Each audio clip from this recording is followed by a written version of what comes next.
Hello, everyone. This is your host, Wade Franson, Created in the Image of God series, and I'm here in the studio with Valton Brown, who was born in Derby, Great Britain, with the son of Jamaican parents, and his multicultural background is part of what gives him his unique insights. Very excited to have him here in the studio. Welcome, Valton.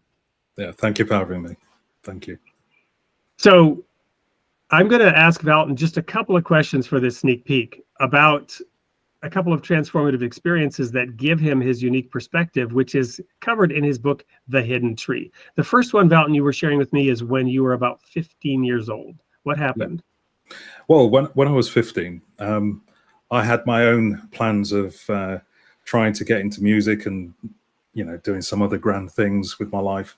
But I traveled to London to a convention that I knew my mother was going to be attending. Only because I knew I'd get onto the instruments. That was the plan, to get onto the drums and the guitars and stuff that I didn't have at home. So I sat at the back of this church while the service is going on, the furthest corner in the back of this building. It was sort of laid out with the old wooden pews, so you couldn't get past people very easily. And all I can say is it wasn't a message. It wasn't anything that was happening within the service particularly, because I was completely switched off from that.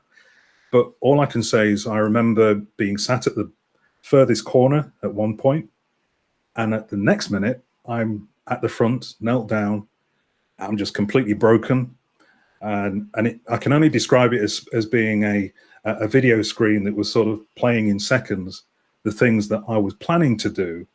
And that's when God spoke to me, as crazy as that may sound, to say, are you willing to let go of this? And literally flashed each item in front of me in seconds. And that was the point at which I said, well, I choose you, and it was one of those life-changing moments, I think.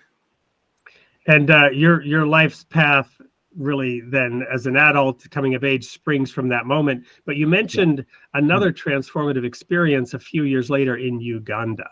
Tell us about that.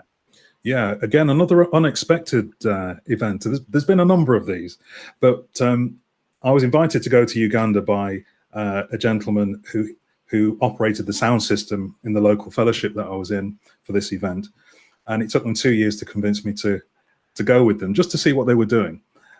I went, and they had a medical outreach at a school that got this building, invited people from all around that didn't have money or any means of paying for anything, got volunteer doctors and other nurses, etc.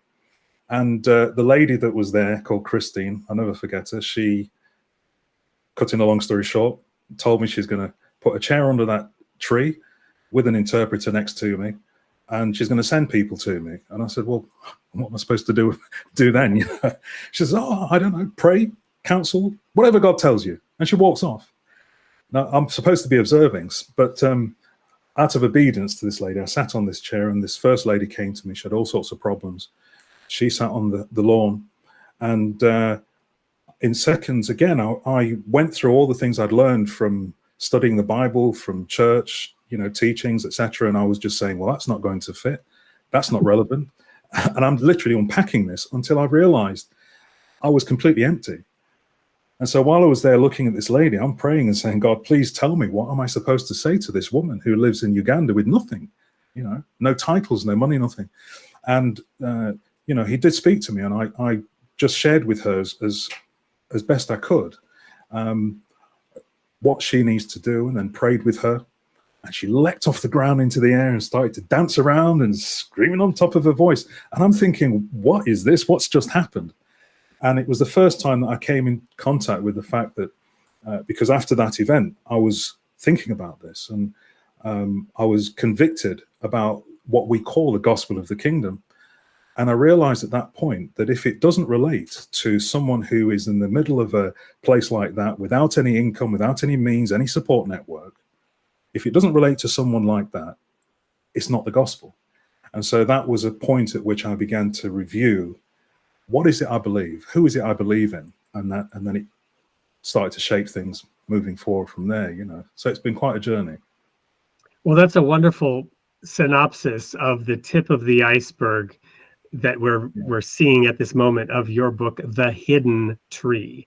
And we'll have a lot to talk about. I'd like to share my own experiences in India, backwater India, in an AIDS village, that have a similarity there. But to the guests, to the audience that is watching this sneak peek, this is one show you're not going to want to miss. So episode 97 of Created in the Image of God, on May 7th at 8 p.m. Central Time, we will be live with Valton Brown.